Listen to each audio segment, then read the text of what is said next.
Hi, I'm Shia, and today I'll be showing you an unboxing and review of the LG G3. So why don't I get right ahead and unbox this thing. Ordered it online from UPS. There we go.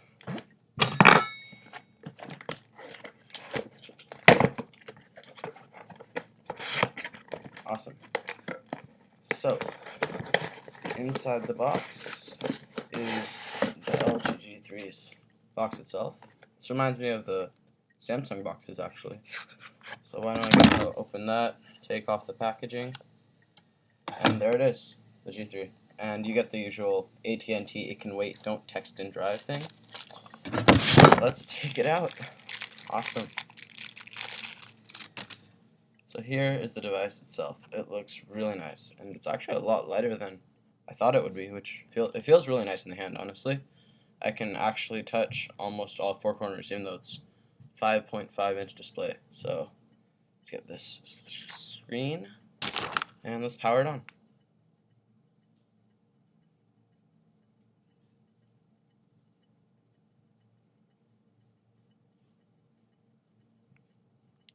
Let's put the battery in. It also comes right under the LG G3. There's a quick instruction manual, some packets, another very thick packet, not sure what that's all about, and here we go. Here we have the battery. Just insert it into the removable back of our G3, and battery goes right in there. And really simple, just insert the battery. Alright, it's in there, just put the case back on, and we're ready to power this on. There we go.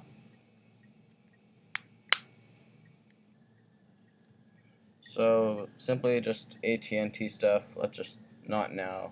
Skip all that. Let's exit all this. We can finish it later. And we are ready to use the device. Cool, so now that's booted up, you can see its launcher right here. And first let's get through the pretty boring things, the standards, the processor, Snapdragon 801, rated at 2.5 gigahertz, and it comes with 3 gigabytes of RAM in this model, 32 gigabytes. In the US it's mostly going to be this version, but maybe on some carriers it might be the 16 gigabyte 2 gigabytes of RAM version. This has plenty of power, and I see minimal lag. I just saw one stutter when I booted it up, but that's because the entire operating system was loading.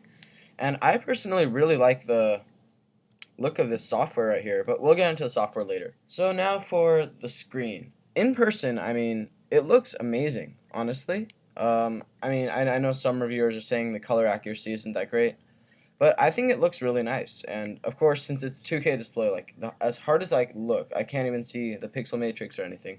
Even on 1080p displays, I mean, in normal usage, I wouldn't see anything. But if I looked really hard, I could make out a few sharp edges. But in this one, there's absolutely nothing. Now, one little gripe I did have about the display is the fact that it does over sharpen some text. So if we just go into the Play Store, for example, and let's just go to the store home. It might be a little hard to see on camera, but in person, you can definitely see if you look closely. The text looks very over sharpened, but I think that's just going to go away after a while. I think I'll get used to it, and it's not a deal breaker. It has a 13 megapixel camera on the back. It has, let's see, it has a dual flash next to the camera, and it also has this really cool laser autofocus system, which, sorry, it's not, there it is. There, that little black thing. So what it does is it basically fires a laser at your target, and it just bounces back, sees how long it takes, and from that it focuses the camera. From what I've seen, it works really well, and if we just test it out right now, opening up the camera, that's pretty fast. Another cool thing about the camera is right when you have it opened up, it's really simple to take a photo.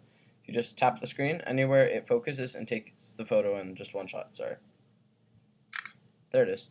That took like half a second to focus and take a photo, so as you can see, the focusing must be really fast. Also, the camera has a optical image stabilization, and it can record in 4K and slow motion as well, so that's really cool. It has basically everything you could ask for in a Android phone camera. So the first shot here is an outdoor shot. The colors look great, the accuracy is great. Now we have a macro shot, which shows just how good the laser autofocusing system is, and the colors still look great. And lastly, we have an indoor shot, and the colors are retained pretty well. So overall, I'm a big fan of this phone's camera. Now let's take a look at the design of this device. I mean, I think it's one of the best designed phones of 2014. Even like, I think it rivals the HTC One MA. And that's because although it might not be metal, the plastic looks like metal and it feels really nice in the hand. And it's very grippy. It doesn't feel like it's going to slip out of my hand at all. Doesn't pick up any fingerprints on the back. And it just looks really nice and brushed and actually looks like metal if you look at it and not hold it. But it does feel like plastic because it is plastic. And another marquee feature of the LG G3 is the fact that it has the buttons on the back. And I mean, I've already gotten used to this in just like half an hour of use. I mean, I don't see any problems with this. If you just double tap to use the knock code, you don't even have to use the power button at all. Sorry. There it is. Double tap the screen, it turns on. It works really well. And you can even implement a knock code, which I think is really cool. I'll probably use it for myself later.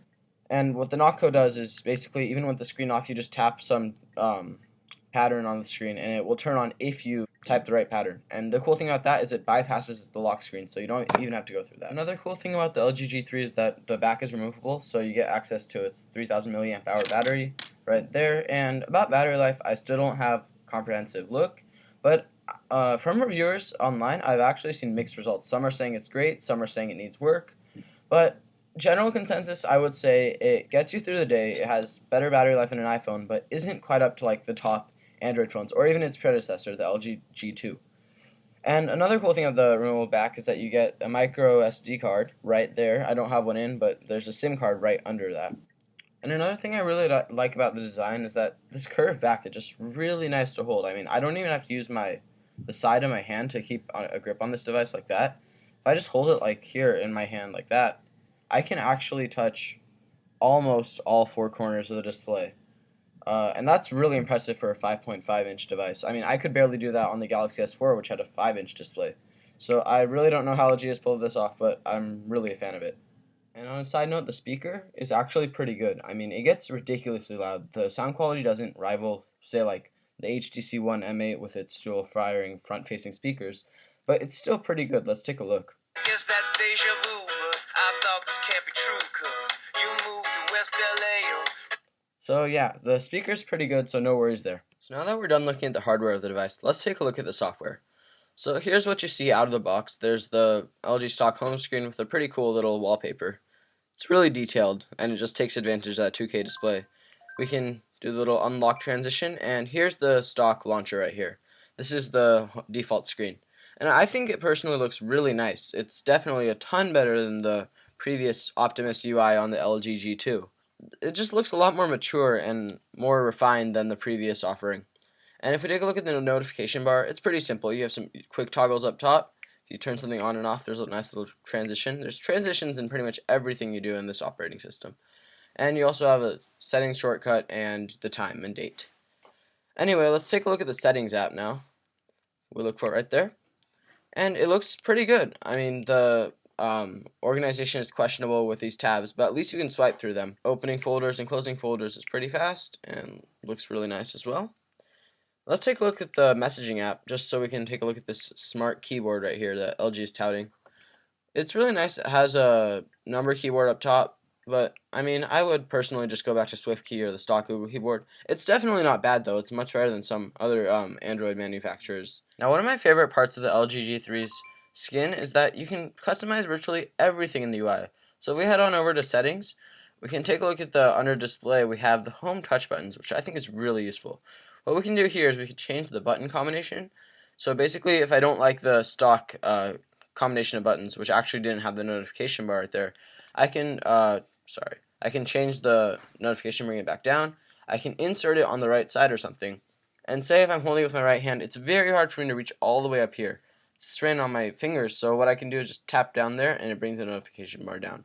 And I can even change the order of these things too, so I can make it third to the left or something like that. Now another thing you can do with the buttons is you can actually hide them on pretty much every app you want. So let's say I want to hide it in the Facebook app. Now once you go into the settings and hide the home touch buttons for Facebook, once you open the Facebook app, the touch buttons actually go away and you're left with the full screen being devoted to the actual app. And if you want to go home, just swipe up and press the home button and you're back to your home screen with the touch buttons right back there. So all in all, I'm a huge fan of the LG G3. It's, in my opinion, the best phone so far released in 2014. But I mean, I wouldn't be surprised if it surpassed quickly at the rate technology improves these days. So yeah, I hope you like my review and rate, comment, and subscribe. Thanks. Bye.